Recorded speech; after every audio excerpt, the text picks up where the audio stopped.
and welcome to Talking Digital Assets. Today we're in Hong Kong and we're going to be talking about gold. I'm joined by Daragh Maher and Jim Steele. Now, gold, of course, has been invested in for centuries, and its appeal is that it's solid and that it's real. However, today we're talking about digital gold, about tokenized gold. So let's get right to it. Daragh, what is tokenized gold? Well, tokenized gold basically is the new kid on the block for those who want to have exposure to gold as an asset. We have the physical gold market. Then there was a new entrant called ETFs, which gave you indirect exposure to gold. And now we have what's called tokenized gold, which again is another form of access to the gold market, but brings some, if you like, extra features that make it, I think, more flexible, more appealing, and will widen the audience for gold. Now, widening the audience, Jim, exchange-traded funds, the ETFs, a $700 billion market, didn't that already widen the audience, or is tokenized gold, in theory, adding something else to the mix? Well, I think it's just, hello, Aline. I think it's just one more step in the democratization of owning gold. I mean, it's an ancient commodity, as you pointed out. It's the only commodity currency that survived into the electronic age. And the fact that it can be adapted into a token shows its flexibility. Now, before, you would have to own a coin or a bar, and bars only go so small.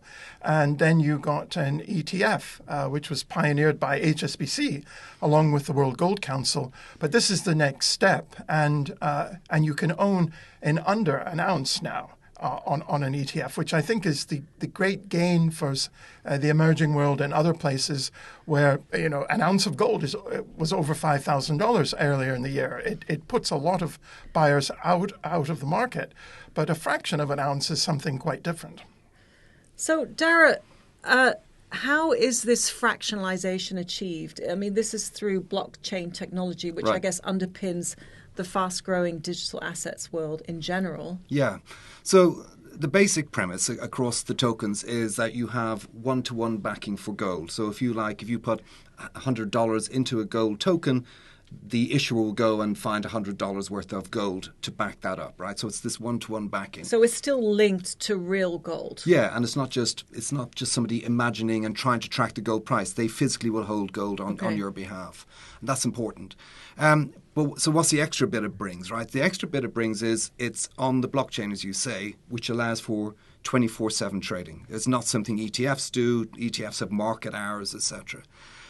It also allows gold to be programmable, which kind of sounds like quirky and dull, but is actually really important, because what that means you can do is you can put it onto the blockchain and lend it to other people and therefore get paid a return for lending it to other people. So gold shifts from being kind of a static asset, right? People, Jim, just hold gold because it's this nice, safe thing, to being, right, here's a potentially yield-generating tool that we can post as collateral, and it really just changes the use case by having it tokenized. So you can make money just by owning the gold, because you can Right. lend it to someone as collateral and you get paid some interest for giving people that access to that collateral. Exactly, but you also get to enjoy, or not, the price action in the background. So if you're, for example, optimistic on the gold price, you invest in gold and you get the upside of the gold price, but in addition, you might generate extra yield, which is really quite transformative. I mean, you can generate yield, right, with physical gold, but only for the more sophisticated institutional investors, I would say. Well, exactly. I mean, we do that at HSBC, and other bullion banks do it as well. But you need substantial amounts to be able to make it possible. I mean, you wouldn't lend an ounce of gold. Right. You need to lend thousands of ounces effectively. And if you can do this with a fraction, again, it's the whole issue of democratization. It brings in a whole new group of income levels that would be able to do what previously, if you like, the big boys were only able to do before. I remember you telling me earlier that, in India, and the Indian retail market is big for gold, but they're effectively getting priced out, many of them, with the rally in the gold price we've seen. And, a gold token reintroduces that market potentially. Well, exactly. And even a 10-gram bar. A 10-gram bar is the favorite bar in India, and it's not very big, a 10-gram bar. But it's gone from, and I don't want to show my age here, but it's gone from just a few years ago. Your age is very apparent. It's obvious to everybody, isn't it? And it was 35,000 rupees for 10 grams just a few years ago, and it's now a couple of 100,000. Right. which is enormous increase, and that's what the average man or woman, more likely in India, actually would use to buy. But are they actually interested in a non-physical version of gold? I mean, isn't, for example, the Indian market big buyers of physical gold that people want to hold at home? Yes, I mean, India and China sort of trade places as the first or second biggest market, depending upon the economic rhythms of both countries. But the two of them together are 50% of all the physical gold demand in the whole world, and it's going to be a question of education. I think once everybody understands what the viability and the validity of a token is, then I think we'll see the market grow. I'm not saying it will be as big as the ETF market or it'll be as big as the coin market, but it's going to grow from where it is now. And of course, many people around the world are becoming more and more tech savvy, so they'll be able to understand the tokens.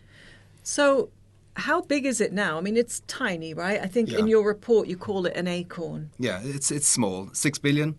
So it's dominated by two key, if you like, non-bank issuers, Tether and Paxos. They're about 5 billion together, those two token coins. And then there's kind of a few kind of other playing on the sidelines. So 6 billion. And you mentioned how big the ETF market is. And then physical gold, 30 trillion US dollars. So the numbers are tiny. But I think there's really good scope for this to build quickly, right? As we mentioned, the yield generating aspect of it, the fact of fractionalization. And one we haven't mentioned is when you start embedding gold, tokenized gold, into tokenized money and then transacting in other tokenized assets. So you imagine using your holdings of tokenized gold, I don't know, to buy a tokenized bond. Or in theory, you could use your tokenized gold to buy a cup of coffee at Starbucks, right? So this is a whole digital ecosystem, a whole new financial ecosystem in a way that's digital, and this is potentially one part of it. And it's funny because I think, we often talk, Jim and I cover currencies, like fiat currencies. Jim covers precious metals. And there's always this debate about whether gold is a commodity or money or a currency, right? Okay. I think with tokenized gold, there's a debate, is this a tokenized asset, as we would describe it, or is it tokenized money? Right. And it's really on that bridge between the two. So does this have the potential to change the whole standing of gold in the financial markets? Well, I think more it reaffirms a gold standing. I mean, as I said earlier, it's the only commodity currency that survived into the electronic age. Everything else that was money has gone by the by. And gold is enormously flexible. There's enough of it in the world to make it tradable, but not enough to make it cheap. And this tokenization will allow more people to get it. In the early days of the ETF, for an example, I was constantly getting phone calls, do you have the gold? Is it in HSBC vaults? How do we know? And I can assure everyone we do. And it may be the same at the beginning with the tokens. How do we know it's there? Until the public become assured, and they're certainly 100% assured now in the case of the ETFs, that this will be the initial maybe stumbling block. But we already know about the ETF, so I think it's going to be easier for the tokens. And what are some of the risks? I mean, what would prevent this from growing into a big market? There's a few out there. I mean, Jim is kind of alluding to a couple of them. We still have, if you buy a gold token, or same as you buy an ETF, you're still relying on somebody else holding the gold for you. So you're relying on your custodian, right? Then you're relying on an auditor to make sure the custodian's behaving as they should be, etc. So there is still that kind of, if you like, redemption risk that is there. I think another one is, we talk about fractionalization. Another word, though, we have to think about is fragmentation, which is a different thing. So you have your Paxos gold, you have your Tether gold, you have an HSBC gold token. They each have their quirks. It's not like one coin is entirely fungible for another coin. So that's a big difference with the physical gold market, for example. Yeah. Okay. I mean, we can talk about good delivery bars. There are kind of demarcations even within the physical market. But for the most part, this is something that it's still fungible. Gold is still fungible. It is. There's a legal definition of it. Yeah. Whereas for tokens, that still needs to be tested and challenged, I guess, over time. So I do think that's something. And then there is that issue that we hear often around blockchain is interoperability. can one blockchain, which has gold tokens on it, have a proper conversation and interoperate with another blockchain that has gold on it? So is it truly frictionless, basically? Right. So these are problems. But I mean, what I think is remarkable already, two things I would say, is we look at HSBC's gold token. 45% of the people who are invested in that never invested in gold before in their life. So this is an entirely new source of demand for gold, which I think is, albeit small for now, significant. The second thing is, I think there's strong evidence that this gold is much more active as an investment. If you look at turnover in gold tokens, it's almost 10 times higher than turnover in ETFs relative to their size. So if you like, these tokens are getting turned over more, traded in and out of, used as collateral. It's a much more active part of the investment community, which I think is interesting that that's how it's been deployed. It is. And Jim, $30 trillion of actual gold that's above ground, right? Right. So how do these developments, greater interest in gold, obviously gold has been a really hot commodity, literally in the last year, for example. How is that related to the $30 trillion of above ground gold? Like, what do we need to take into account in terms of physical gold? Well, a lot of the market, gold is there's only about 220,000 tons of gold in the whole world. So how much is that? Do you have like a visual for us? It's not much. It's a little less than it's around 2.5 Olympic-sized swimming pools. Okay. You can take 1 ounce of gold and tamp it thin enough to cover a football pitch. And I could go on and on. Okay, no, I like these visuals. That's good. So you really, and as I say, the key about gold, which makes it different from silver, is that there's enough of it to be tradable, but not enough to make it not scarce. And this is where it occupies that sweet spot. 20-odd% is in central banks. 20-odd% is with bullion banks and vaults in Switzerland and whatnot. Half is, you've got 40% in jewelry, 20%. So it's spread all around the place. But the price has had an enormous impact on the coin market. The high price this year and last year has had a negative impact on jewelry and on coins and on small bar demand.